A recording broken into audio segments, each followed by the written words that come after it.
Hi, good day, and welcome to the second part of the integrated science multiple choice for CXC.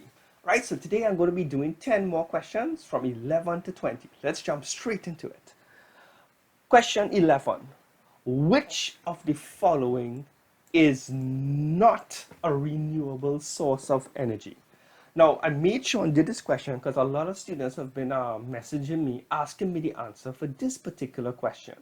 Now, the answer for this one, believe it or not, is nuclear energy. Nuclear energy is not a renewable source. Let me explain why. I have some explanations to the right here. All right, so for nuclear energy, currently we use uranium, but it's a special type of uranium you need for nuclear energy. So let me read this out for you. Although uranium is found in rocks all over the world, nuclear power plants usually use a very rare type of uranium called U-235. And uranium is a non-renewable source, meaning that one day, uh, being reasonable with time, all the uranium will be depleted from Earth itself. Okay, so uranium, which is used for nuclear energy, is non-renewable, making nuclear energy non-renewable. Right, guys? So remember that answer. So question 12. In which part of the cell would you find the chromosomes? Well, the chromosomes, the answer for this one is found in the nucleus of the cell. So you're probably wondering, what is a chromosome? So let's read through what is a chromosome, just in case they bring a question on it. Chromosomes are thread-like structures located inside the nucleus of animal and plant cells. So that means chromosomes are found in animal and plant cells. Each chromosome is made of protein and a single molecule of DNA, right? Right, but the name of the molecule is called DNA. All right, so I gave you this piece of information just in case the examiner decides to bring a question on chromosomes itself. Okay, all right, so question 13. Which part of the body makes insulin? Well, this should be pretty easy. The part of the body that makes insulin is the pancreas. So let's talk a little bit about insulin, just in case the examiner brings a question on insulin itself. Insulin keeps your blood sugar level from getting too high or too low, right? When your blood pressure, I read the wrong thing here. Insulin keeps your blood sugar level from getting too high or too low. Now, when you have high blood sugar, a high blood sugar level, it is called hyperglycemia. And if your blood sugar level is too low, it is called hypoglycemia. All right, guys? So I'm guessing in your head right now, you're probably formulating your own questions that can come in the CXC exam. All right, guys? So anything you don't know, pause the video, make a note of it. Right? Remember, I created these questions with past paper style questions in mind. All right. Question 14. Which best describes translocation and transpiration in plants? First of all, right, what is transpiration? Let's get a simple definition here. Transpiration is the process of loss of excess water from plants, because sometimes plants have too much water and they need to get rid of it. That process is called transpiration. However, translocation is the transport of prepared food. Sorry, yeah, a little tight tongue there because we're two offs there. Let me read back this. Translocation is the transport of prepared food from two different parts of the plant, right? I think the grammar there is pretty off, right? So the translocation is the transport of prepared food. I should take off the word from there, to different parts of the plant. Let me just summarize this. Plants make food. You know plants make food via a process called photosynthesis. After the plant makes the food, it could use some of the food right away, or it needs to transport it to different parts of the plant where the food will be used, and if it's not used, it will be stored. So that process of moving around the food to different parts of the plant is called translocation. Do not mix it up with transpiration, right? So in the multiple choice question here, you see things like active and passive. Let me explain what an active process is. An active process is a process that requires energy. Passive is the opposite. If you have a passive process, that means it will occur without any extra energy being given to the process. In other words, it will happen naturally. Okay? So the examiner is trying to see if you know what active means and what passive means. And of course, he's asking you whether transpiration and translocation are active or passive processes. Let me give you the answer for it now and then discuss it a little more in detail. Transpiration is actually a passive process and translocation is an active process. So the answer for this one is D. Okay? So let me talk a little bit about transpiration and translocation a little more in detail now. So I gave you the basic definitions of transpiration and translocation, but let's talk a little bit more about the differences, more differences between the two, I should say. Well, I just mentioned the loss of water in the form of water vapor from the leaves of the plant is called transpiration. So what happens is when the plant has excess water, it will send the water up through a tube.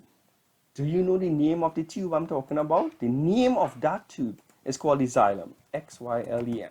Okay? That would transport the water up the plant. Note the word up, right? So when the water is moving up to the plants, it would eventually go into the leaves, and below the leaves there are small holes called the stomata.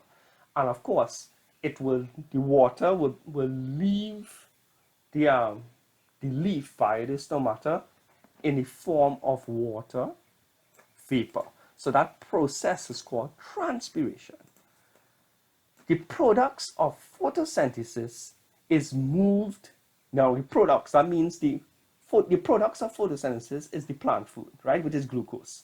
And of course, if the plant cannot use the glucose, it stores it as starch. But anyway, let me continue to read.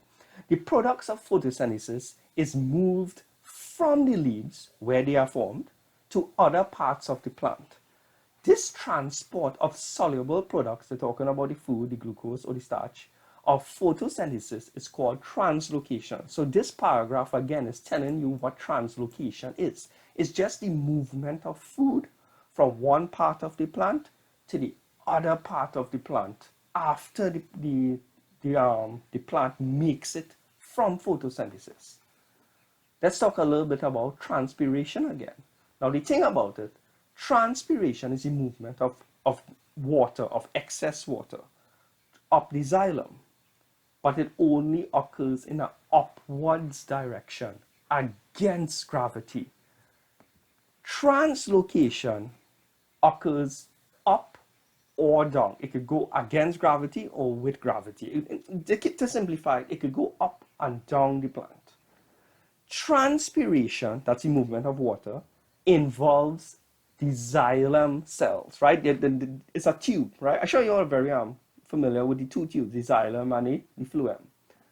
However, translocation, the movement of food, involves the phloem cells. So transpiration is the xylem and translocation uses the phloem. Okay, so those are other questions they can ask you in not only a multiple choice exam, but a structured exam. Okay, so pause the video, take down these notes, right? So I'm going to scroll through it slowly just in case, right? Number 14 talks about transpiration and translocation. So I'm going to slowly scroll through, so you can pause at any point and make your notes. All right, so that's number 14. Let's go to number 15. Which of the following best describes translocation? Based on what what I just showed you here, right?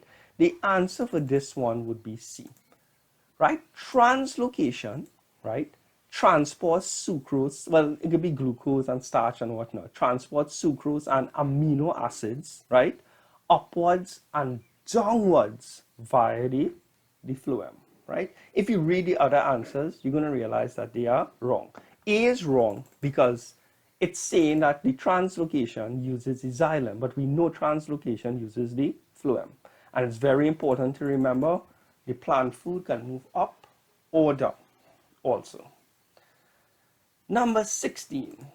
Well, I previously made a video on this one on soils. What is the correct order to improve sandy soil? The answer for this one is D. When you're trying, if you're given sandy soil is not really good soil. Good soil is loam, but let's just say you're given sandy soil and you're trying to improve it so you can grow crops. The first step is to make sure and wash the soil. You need to wash it to get rid of the excess salts found in sandy soil. Sandy soil usually has too much salt in it, so you have to wash away the excess salt first. Next, you need to add clay. Why would you add clay to sandy soil? You see, sandy soil is not good at retaining water. I'm sure you noticed that. If you have sandy soil and you throw a bucket of water in it, within a few seconds, the water soaks through the soil. The sandy soil simply cannot retain the water, and water is very important for soils because plants need it. So what you do is you add in a type of soil that is really good at holding water, and that's clay. So you add clay to the sandy soil so it can hold more water, because clay is really good at holding water. After you add the clay, then you need to add compost. Now, compost will eventually get you what? Humus. And humus has a lot of minerals and salts needed by plants. And a nice thing about compost, when it changes into humus, humus is also good at absorbing water, which is good, but it also improves the texture of the soil. And last, after you do those 3 steps, you can add a chemical fertilizer if you wish, okay, which will add more minerals and salts to the soil, okay, right? And it's very important, even though I mentioned it in the last video, while mineral and salts are good for plants, you cannot have too much. Too much mineral and salts would actually draw water out of the plants. So if you have water inside the roots of the plants and you have too much mineral and salts, believe it or not, it will suck the water. I'm using that word very, very loosely, right? It's a process, right? It will actually suck the water out of the roots, out of the plants, right? It will take the water out of the roots of the plants. And of course, the plants will go thirsty and it will die, okay? Right? So I'm not going to go into the actual name of the process and whatnot. That's for another video. All right. Number 17. Which best describes enzymes? The answer for this one is E. Most are proteins that work best at 37 degrees Celsius and are sensitive to pH, meaning that some enzymes are made to work in acidic conditions, while other types of enzymes, there are many types of enzymes, are made to work in alkaline conditions, right? So the type of enzymes works under different pH values, right? So some of them like acidic conditions, some of them like alkaline conditions. So that's question 17, right? Whenever I give you the correct answer, make sure and read through the other answers to see if you can reason out why those answers are wrong. Just don't say, hey, I have the correct answer, that's it. There's a lot of benefits that come with looking at the wrong answers and asking yourself, hey, but why is this question, why is this answer wrong? Okay. All right. Question 18. So this is a question about stable, unstable, and neutral equilibrium. Now, the answer, well, let me go through what is some definitions here just in case it comes in the exam. Stable equilibrium. If the object is displaced, it will return to its original position. So that's B here. If I move this ball B up slightly upwards and I let it go, it will eventually settle back into its original position. So that's stable equilibrium. So B is stable. Unstable equilibrium. If the object is displaced, it will accelerate away from its original position. I believe I spelled original wrong, but I guess you guys can spell original. That would be A. You notice A is kind of balancing on this little, round piece here. You know, if you just tip it a little bit, it will roll off. It will roll away and accelerate away from its original position. So A is unstable. Neutral equilibrium. If the object is displaced, it will stay in its new location. If you have a ball on a flat piece of surface and you roll the ball, it will just roll to its new position. It won't accelerate, like it won't try to go back to its original position. It just simply just rolls, and wherever it rolls to, it's happy where it is. So C is neutral. So the answer for this one is D, right? See if that makes sense. Scroll up here. A is unstable, B is stable, and C is neutral. So great. That's the answer for 18. Number 19. Below shows the anaerobic respiration of yeast. What is missing from the box? Glucose changes into something here, carbon dioxide and energy. The answer for this is ethanol, right? A type of alcohol. So there isn't much to go through in this. You just need to know the worded equation for anaerobic respiration of yeast, right? So if you didn't know it, guess you could take it down now. Question 20. Which of the following regarding blood is true? Now, when you're donating and receiving blood, I'm sure, but this is a pretty easy question, right? The answer is C. Jim, who has type O blood, can donate blood to Mary, who has type B blood. And people with type O blood can donate to anybody. But it's kind of unfortunate in the other way around. A person with type O blood can only receive blood of type O itself. Okay? So I'm not going to spend too much time on 20. This is just a chart you needed to learn off for the exam, but the answer is C. All right, guys, so I really hope that these 10 questions were of value to you. And within a few days, I'm going to post up 10 more questions. I'm going to keep making questions over and over and over. All right, guys, so take care, and don't forget to subscribe and share. And of course, if you need lessons and you're from Trinidad and Tobago, you can find all my details in the description below. Take care, guys. Oh, and if I made any mistakes in the video, please post it up in the comments so I can rectify it. Okay? Take care, guys.